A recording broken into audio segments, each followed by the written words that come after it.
रोहित पवार आणि महाराष्ट्र काँग्रेस यांच्यात वाढलेली जवळीक अनेकांच्या भुवया उंचावते। मागच्या काही दिवसांपासून अशा काही घटना घडल्या की ज्यामुळे रोहित पवार काँग्रेसमध्ये जाणार का याच्या चर्चा होऊ लागल्या। एरवी इव्हेंट व कार्यक्रमाच्या जाहिरातीत बऱ्याचदा मागे पडणाऱ्या काँग्रेससाठी पुण्यातील राहुल गांधींचा कार्यक्रम अपवाद ठरला। पुण्यातल्या अनेक चौकात मोठमोठे कटआउट्स आणि त्यावरची आतषबाजी सगळ्यांचं लक्ष वेधणारी होती। मात्र यापैकी अनेक पोस्टर आणि या कार्यक्रमाच्या प्रसिद्धीमागे प्रमुख व्यक्ती म्हणून रोहित पवार होते। भलेही ते शरद पवारांच्या राष्ट्रवादीचे आमदार असले तरी राहुल गांधींच्या स्वागतासाठी ज्या प्रकारे रोहित पवारांनी रस दाखवला त्यामुळे भविष्य काळात रोहित पवारांची पावलं काँग्रेसच्या दिशेने जात आहेत का अशी चर्चा सुरू झाली। नुकतीच दिल्लीत राहुल गांधी यांची रोहित पवारांनी भेट घेतली।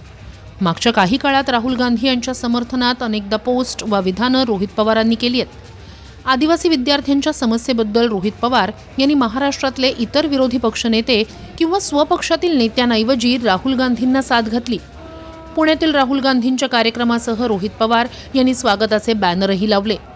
काही दिवसांपूर्वी रोहित पवार यांच्या पंढरपूरमधील उपोषणावेळी काँग्रेसचे हर्षवर्धन सपकाळ यांनी हजेरी लावली। या सगळ्या गोष्टींमुळे रोहित पवार यांना काँग्रेसचा पंजा खुणवू लागलाय का याबद्दल राजकीय वर्तुळात जोरदार चर्चा झडतायत।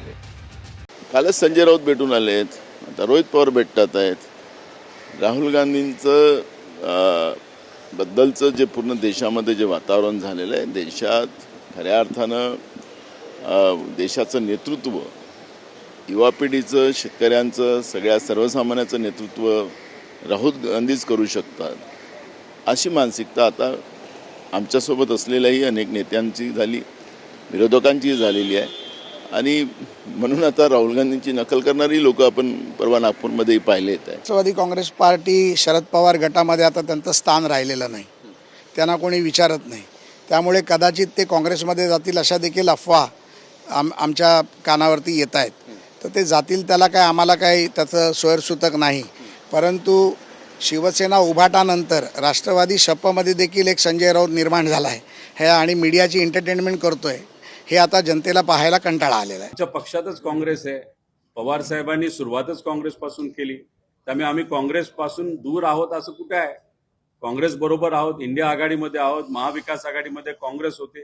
त्यामुळे मी जर राहुल गांधीजीचे बोर्ड लावले तर त्याला चुकीचं काय? या देशाचे विरोधी पक्ष नेता आहेत, महाराष्ट्रामध्ये आपले सभापती असतील नाही तर अध्यक्ष असतील, देवेंद्र फडणवीस साहेबांच्या सांगण्यावरनं तिथं दुर्दैवाने आम्हाला विरोधी पक्ष नेता नाही दिलं महाराष्ट्रामध्ये। मग आता आपल्याला कोणावर अवलंबून राहायला लागणार आहे? तर देशाचे मोठे नेते जे विरोधी पक्ष नेते आहेत राहुलजी गांधी त्यांच्यावर अवलंबून राहावं लागलं, त्यांचं स्वागत केलं, त्यात वाईट काय? राज्यातली सध्याची राजकीय परिस्थिती पाहिली तर विरोधात विरोधी पक्ष नेताही नाही। जेमतेम जे विरोधक उरले त्यापैकी अनेक सरकार विरोधात बोलायला तयार नाहीत। विरोधी बाकांवरच्या नेत्यांपैकी रोहित पवारांसह काही मोजकेच लोक सरकारच्या चुकीच्या धोरणांवर टीका करतात। दुसरीकडे राष्ट्रवादीची दोन शकलं झाली आहेत। अजित पवारांच्या निधनानंतर त्या राष्ट्रवादीत सारं काही आलबेल नाहीये। दुसरीकडे शरद पवार यांच्या राष्ट्रवादीचा गटही एनडीएत जाईल का म्हणून अधूनमधून चर्चा सुरू आहेत। या साऱ्या पार्श्वभूमीवर आमचा पक्षही सत्तेत गेला तरी मी विरोधात राहणार म्हणून या आधीच रोहित पवार यांनी स्पष्ट केलंय।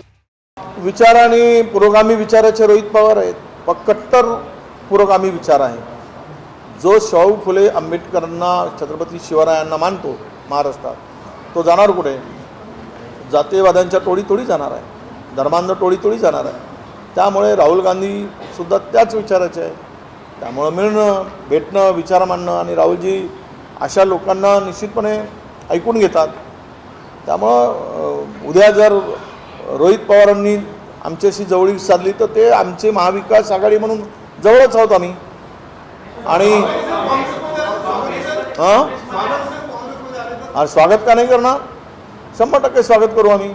दुसरी महत्त्वाची गोष्ट म्हणजे विधानसभा निवडणूक काळात राज्यातल्या प्रादेशिक पक्षांनी काँग्रेसमध्ये विलीन व्हावं याबद्दल राष्ट्रवादी शरद पवार गटातच चर्चेची बातमी आली होती। त्यामुळे रोहित पवार आणि काँग्रेसच्या जवळीकतेच्या चर्चांना अधिक महत्त्व आहे। राहुल गांधी यांना पुण्यातल्या कार्यक्रमात तुफान प्रतिसाद मिळाला। कार्यक्रम तरुण वर्गाचा होता आणि काँग्रेसही महाराष्ट्रात विरोधक म्हणून एक प्रमुख तरुण चेहऱ्याच्या शोधात असल्याचं बोललं जातंय। ज्या पक्षातून कुटुंबाचे प्रमुख शरद पवार यांनी राजकारणाची सुरुवात केली, त्याच पक्षातून रोहित पवार त्यांची नवी इनिंग सुरू करणार का, याचं उत्तर येणाऱ्या काही काळात मिळणार आहे.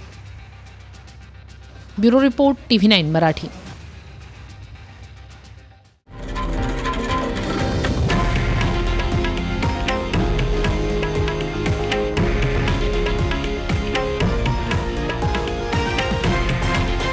हे आहे देशातील नंबर 1 न्यूज नेटवर्क आणि आपण पाहत आहात TV9 मराठी, एकमेव.